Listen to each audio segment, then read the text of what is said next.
Bonjour les amis, moi c'est Elvis, je suis formateur en Agile et instructeur accrédité PMP. Je détiens une vingtaine de certifications en Agile et j'accompagne des dizaines d'étudiants dans leur préparation de certifications Agile. Aujourd'hui, nous allons voir quelques questions d'examen PSM1 et je vais vous expliquer comment y répondre et aussi déjouer les pièges. Si d'abord vous voulez savoir ce que c'est que la certification PSM1, référez voir notre précédente vidéo, le lien en description. Alors sans plus tarder, let's go!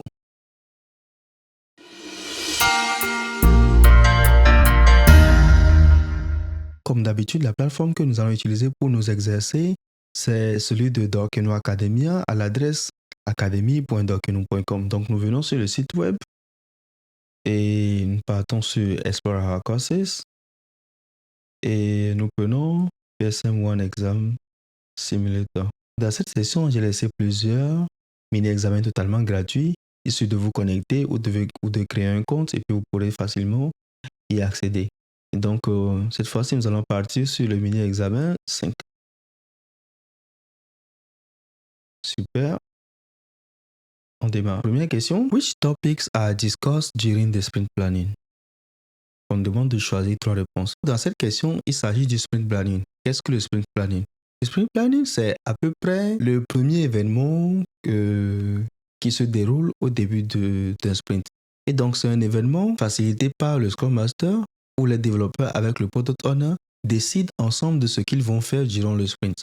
Et donc, ils choisissent quelques éléments du Product Backlog qu'ils transfèrent dans le Sprint Backlog et ensemble aussi, ils définissent un Sprint Backlog.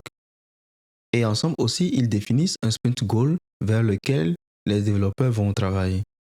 Et donc, si on demande qu'est-ce qui est discuté pendant le sprint, nous allons voir les options qui nous présentent. 1.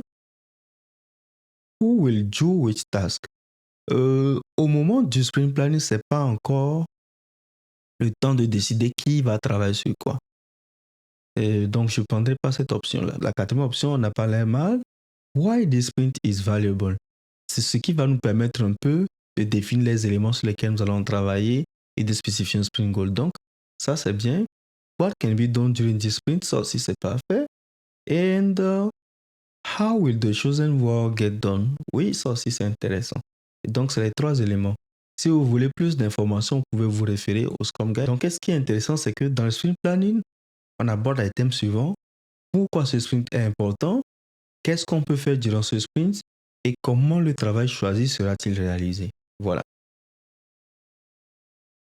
Donc, super. Voilà. Question suivante. The daily Scrum is a Scrum event that takes place every day. What will be concerned if the frequency would be low to every 2 or 3 days? Ça, c'est une question très intéressante parce que dans mon travail de coach, on m'a posé cette question plusieurs fois. Les développeurs parfois s'inquiètent et se demandent pourquoi est-ce qu'il faut avoir un daily sprint tous les jours. Et pourquoi est-ce qu'on ne ferait pas les daily sprints peut-être 2 fois par semaine ou 1 fois par semaine? Pourquoi est-ce qu'il faut le faire tous les jours? Et la réponse que je donne toujours, c'est quoi? L'objectif de votre daily sprint, c'est de vous permettre d'avoir le moins de réunions possible. Ça semble un peu paradoxal, mais c'est la réalité. Le daily sprint ne dure que 15 minutes. Au cours de ces 15 minutes-là, vous allez synchroniser votre travail, votre progression avec les autres membres de votre équipe. Le Scrum Master peut vous aider à régler tout obstacle que vous allez rencontrer. Et donc, c'est un événement très important qui vous permet de vous synchroniser et de vous aligner par rapport à votre objectif de sprint. Si vous arrêtez de faire votre daily, vous êtes en train de faire du mal directement à la plateforme ou au framework de Scrum. Et ensuite, vous allez commencer par perdre la possibilité de résoudre les obstacles que vous aurez rencontrés et d'autres éléments similaires. Et avant de continuer, nous allons voir les options qu'il nous propose. On demande de choisir 3 options. Première option, opportunities to inspect and adapt the sprint backlog are lost. Oui, c'est intéressant. Oui, parce que c'est aussi à ça que sert le daily Scrum. Ensuite, the assignment of tasks to develop cannot take place. You do not know what to do. Ça, je ne dirais pas. Je ne dirais pas que s'il n'y a pas de daily Scrum, le développeur ne saurait pas quoi faire. C'est... Bon, on peut le laisser pour plus tard, mais ça ne m'intéresse pas trop. Ensuite, impediments are raised and resolved slowly. Exactement. L'objectif vraiment des daily Scrum, c'est de soulever les points d'ombre, les obstacles pour qu'on puisse les adresser et les régler rapidement et facilement. Ensuite, there's no concern, no. The sprint plan become inaccurate. Oui, parce que quand vous avez un plan et que vous n'utilisez pas le Daily Scrum pour vous inspecter et vous aligner par rapport à vos plans, vous n'aurez pas une bonne visibilité sur le travail que vous êtes en train de faire. Et donc, votre plan va commencer par devenir de plus en plus inexact. Et donc, les trois options sont les meilleures. La dernière option, qu'est-ce qu'on nous dit? The product owner is not informed about the sprint statute. Oh non, c'est pas ça. Donc, c'est vraiment les trois conséquences quand vous commencez par sauter vos daily scrum. Super. Question suivante. On demande encore de choisir trois options. During the sprint, donc qu'est-ce qui se passe pendant le sprint? On dit scope may be clarified and renegotiated with the product owner as more is learned. Oui, pendant le sprint, il peut y arriver que vous vous rendez compte que le travail sur lequel vous êtes engagé ne pourra plus être réalisé à 100%. Ou que peut-être vous êtes engagé sur le mot que vous pouvez faire. Ça aussi, ça peut arriver. Donc, le scope ou le périmètre de votre sprint backlog peut toujours être renégocié avec votre product owner. Vous pouvez toujours en discuter, voir quel élément vous pouvez retirer ou quel élément vous pouvez ajouter à votre sprint backlog. Le seul élément qui n'est pas négociable et qui ne change pas, c'est le sprint goal. Oui. Quality will decrease? Non. Il n'y a pas de raison pour laquelle la qualité doit baisser pendant votre sprint. Product backlog is refined as needed. Oui. Je l'avais dit dans une de nos vidéos, le raffinement n'est pas un événement ponctuel qui arrive une fois, non. Le raffinement se déroule durant tout le sprint, où les éléments de votre product backlog sont raffinés. Raffiner, qu'est-ce que ça veut dire? Ça veut dire que par exemple, les développeurs ou le tech lead ou d'autres ressources techniques peuvent ajouter à ces product backlog items autant d'éléments techniques que nécessaires pour permettre aux développeurs de mieux travailler. Le product owner ou les analystes peuvent ajouter autant d'informations niveau business ou des critères d'acceptation, et le raffinement se fait tout au long du sprint. Vous pouvez avoir des rencontres de raffinement pour mieux travailler, pour que le product owner puisse avoir l'occasion de mieux expliquer les éléments du product backlog qui arrivent, mais c'est quelque chose qui est vraiment pratique et qui arrive, donc c'est une bonne option. No changes are made that will injure the sprint goal. C'est vraiment très important. Il y a plusieurs questions pièges qui tournent autour du sprint goal et il ne faut jamais se faire avoir. Un sprint goal n'est pas négociable et ne change pas pendant le sprint. Si vous avez des éléments ou si vous voulez faire des changements qui risquent de mettre en danger le sprint goal, c'est à proscrire. Super. Parfait. Mais la qualité ne baisse pas. Question suivante. Who should make sure everyone on development team does his or her task for the sprint? Là, c'est une question de responsabilité. On demande qui doit s'assurer que les développeurs font bien leur travail pendant le sprint. Est-ce que c'est le Scrum Master? Non, non, non. Ce n'est pas le rôle du Scrum Master d'aller vérifier, de contrôler les développeurs pour s'assurer qu'ils travaillent, non. Product Owner? Non. Le Product Owner donne une vision et est là pour soutenir et donner de l'information et aussi confirmer ou accepter quand les récits sont terminés. Et donc, ce sont les développeurs eux-mêmes, c'est ce que Scrum nous dit, que ce sont les développeurs eux-mêmes qui sont responsables du travail qu'ils font et ils sont responsables de s'assurer qu'ils font bien leur travail. Développeurs. Super. Les développeurs are self-managing. Donc, c'est ça le concept d'une équipe auto-gérée. Question suivante. The Scrum team recognizes that the system is not running stable enough. What should they do? A, on dit add additional quality criteria to the definition of done. Et B, stop the current sprint and start a hardening sprint. Ça, c'est une question très intéressante parce qu'il me permet de vous parler de deux concepts très importants. Un, la definition of done.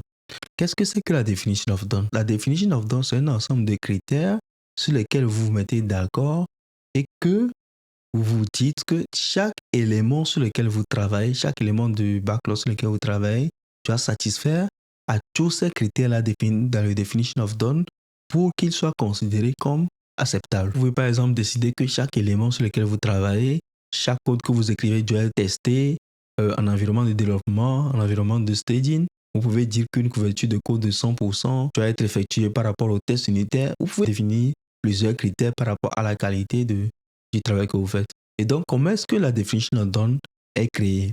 Si vous êtes dans une organisation et qu'il y a déjà un standard de definition of done, vous la prenez et vous l'adaptez dans votre équipe. Et bien, s'il n'y en a pas, chaque équipe a la responsabilité de créer une definition of done. Et deuxième concept dont je veux parler, c'est quoi? C'est l'annulation de sprints. Par rapport à ce que nous dit le Scrum Guide, on n'annule pas un sprint comme ça. Quand un sprint commence, il finit. À la fin de ce sprint-là, un autre commence immédiatement. Donc, il n'y a pas de raison pour laquelle vous devez annuler un sprint en plein milieu, à une exception près. La seule exception pour annuler un sprint, c'est quoi? C'est quand le sprint goal est devenu obsolète. Et il n'y a qu'une seule personne qui a l'autorité pour annuler le sprint, c'est le product owner. Et donc, quand vous êtes dans l'équipe et vous vous rendez compte que le système n'est pas stable, c'est que votre definition of done n'est pas assez rigoureuse. Vous pouvez ajouter d'autres critères à votre definition of done. Et par rapport à l'option B, non. On ne peut pas arrêter un sprint juste parce que vous vous rendez compte que vous ne livrez pas de la qualité. Non. J'ai expliqué la raison pour laquelle on peut annuler un sprint et nous ne sommes pas dans ce cas-là. Donc, c'est le A, la bonne réponse. Super. Et une chose à ajouter, il n'y a pas de concept de hardening sprint en Scrum. Question suivante. As the developers start working during the sprint, they realize that they have selected too much work to finish in the sprint. What should they do? J'en ai parlé tantôt. Il peut y arriver que les développeurs s'engagent sur plus qu'ils ne peuvent faire. Et donc, quand ça arrive, la meilleure façon de travailler, c'est d'avoir une séance de travail avec le product owner, vous exposez la situation et puis vous pouvez renégocier le scope ou le périmètre de votre sprint backlog. Donc, on va regarder les options qu'il nous propose. Première, 1. Finish all the tasks that are possible to do and review the open topic in the sprint review. On va voir s'il y a mieux. B. Move some items to the next sprint. Ce n'est pas encore le moment. C. As soon as possible in the sprint, talk with the product owner to remove some work or product backlog items. Ça, c'est parfait.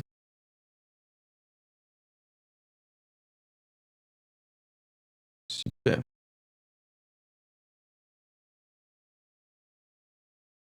Question suivante. When more than one team of developers are working on a single product, là nous parlons de Scale Scrum, who define the definition of done. Là, nous sommes dans un scénario particulier où on nous parle de Scale Scrum. C'est-à-dire qu'il n'y a pas une seule équipe Scrum. Il y a plusieurs équipes Scrum qui travaillent sur le même produit. Et on nous demande dans ce cas-là, comment est-ce que la definition of done est créée. Donc, je le disais en tout temps, c'est que si dans votre organisation, il y a déjà un template ou un standard de definition of done, vous devez l'utiliser et l'adapter à votre produit. La definition of done est liée au produit. Donc, si vous avez plusieurs équipes qui travaillent ensemble sur le même produit, ils doivent avoir ensemble un definition of done qui est partagé. On va voir les réponses qu'ils nous proposent. Première, c'est quoi? The team needs to define a shared definition of done that makes their combined work potentially realizable. Ça, c'est intéressant. Option B, c'est quoi? The Scrum Master in the Scrum event or no?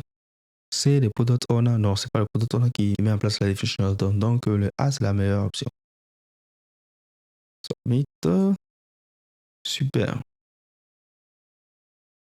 Voilà. Product owner, Scrum Master, ils n'interviennent pas quand on nous parle de definition of done. Question suivante. In accordance with the Scrum Guide, how should a group of 100 people be divided into multiple teams of developers? Là encore, on nous parle de Scrum. Dans cette question, qu'est-ce qu'on nous dit? On dit que vous avez un groupe de 100 personnes que vous devez subdiviser en plusieurs équipes de développeurs, en plusieurs Scrum Teams. Et donc, comment est-ce que vous devez subdiviser cette équipe? Et qu'est-ce que le Scrum Guide nous demande par rapport à ça? Un indice, c'est que Scrum Guide nous dit que les équipes Scrum sont quoi? Auto-gérées, self-managed. On va voir les réponses qu'il nous propose. Donc, première chose, c'est quoi? Le Scrum Master should propose a team split. Donc, le Scrum Master doit proposer une façon de séparer. B, le Product Owner doit nous proposer a team split. Et C, les développeurs should organize themselves into teams. Voilà. Ce n'est pas l'idéal parce que par rapport à l'objectif, par rapport au produit, il faudra s'arranger pour que ces équipes-là soient tous cross-fonctionnelles. C'est-à-dire que chaque équipe contienne toutes les compétences qu'il faut pour créer de la valeur. Mais de ces trois options, l'option la moins pénible, c'est demander aux développeurs de s'organiser entre eux parce qu'ils se connaissent, ils connaissent leurs compétences. La Scrum Master peut être là pour offrir de l'assistance, la direction ou le management aussi peut être là. Donc ça, c'est ce qui est demandé par le Scrum Guide. Submit. Parfait. C'est ça. Les Scrum Teams are self-managed, comme je l'ai dit. Qu'est-ce que ça veut dire? Qu'ils décident de comment est-ce qu'ils organisent leur équipe. Question suivante. Developers have pulled the product backlog item into the sprint backlog and work on it during the sprint. However, it does not mean their definition of done by the end of the sprint. What should the Scrum team do? Cette question, c'est aussi une question intéressante parce qu'il nous permet d'adresser la question des éléments non finis. Qu'est-ce qu'on fait qu'un élément n'est pas terminé en Scrum? Déjà, première chose, quand on nous parle de sprint review, la démo, pendant la démo, on ne démontre que ce qui est terminé. Il n'y a pas d'éléments de récit ou de product backlog item à moitié terminé qu'on va présenter. On ne présente que ce qui est terminé en sprint review. Et par rapport aux autres, nous allons voir les options qu'ils nous proposent. Les premières choses, c'est present the unfinished item. Non. Do not present the unfinished item in the sprint review. Ça ne se fait pas. Première chose, on dit quoi? Do not present it in the sprint review and put it back in the product backlog. OK? Troisième morceau, qu'est-ce qu'on nous dit? Include only the finalized part into the increment. Non. Et donc, si on voit les options qui nous proposent, la meilleure option, c'est l'option B. Quand vous avez un élément sur lequel vous avez travaillé pendant le sprint et qui n'est pas terminé, à la fin du sprint, il retourne dans le product backlog. Et à la prochaine planification, à la prochaine sprint planning, vous allez décider de quoi en faire. Si vous voulez, vous allez la réévaluer et la ramener dans le sprint suivant. Ou bien, s'il n'est plus aussi important qu'avant, vous allez voir comment vous allez le reprogrammer. Mais à la fin du sprint, quand vous avez un élément que vous n'avez pas terminé, vous ne le présentez pas en sprint review. Et à la fin du sprint, quand vous fermez le sprint, il retourne dans le backlog. Super. Exactement. Un élément n'est pas terminé, il n'est pas permis de le présenter en review et il ne peut pas être livré. Question suivante. The artifact commitment of the product backlog in the Scrum is the product goal. Là aussi, c'est une question parfaite parce que ça nous permet d'aborder la question des trois artefacts de Scrum. En Scrum, nous avons trois artefacts et chaque artefact a un objectif donné. Premièrement, nous pouvons considérer comme artefact le product backlog. Et le product backlog répond à un objectif, le product goal. Ensuite, qu'est-ce que nous avons? Nous avons le sprint backlog. Le sprint backlog répond à un objectif, le sprint goal. Et ensuite, nous avons le troisième artefact qui est l'incrément, qui est un peu le morceau de fonctionnalité que vous livrez à la fin de votre sprint. Et l'incrément, il répond à quelle exigence? À la definition of done. En résumé, en Scrum, nous avons trois artefacts. Le product backlog qui répond au product goal, le sprint backlog qui répond au sprint goal et l'incrément qui répond à la definition of done. Maintenant, retournons à notre question. The artifact or commitment of the product backlog in Scrum is the product goal. True. Super. Voilà. Et donc, comme je le disais, nous avons le product backlog qui est mesuré par le product goal, le sprint backlog qui est mesuré par le sprint goal et l'incrément qui est mesuré par la definition of done. Nous voilà à la fin de cette série de questions sur PSM1. J'espère que vous avez aimé mes explications. Et si vous avez des questions, n'hésitez pas à les laisser en commentaire. Je me ferai un plaisir d'y répondre. Et si vous avez besoin d'un accompagnement particulier ou d'un coach pour une préparation et certification particulière, n'hésitez pas à nous contacter sur academy@docino.com ou à faire un tour sur notre site web. Si vous avez aimé cette vidéo, n'hésitez pas à liker, à la partager. Visitez aussi nos dernières vidéos sur les questions de PSM1 et je suis sûr que vous serez prêts pour passer un examen. Merci et à bientôt.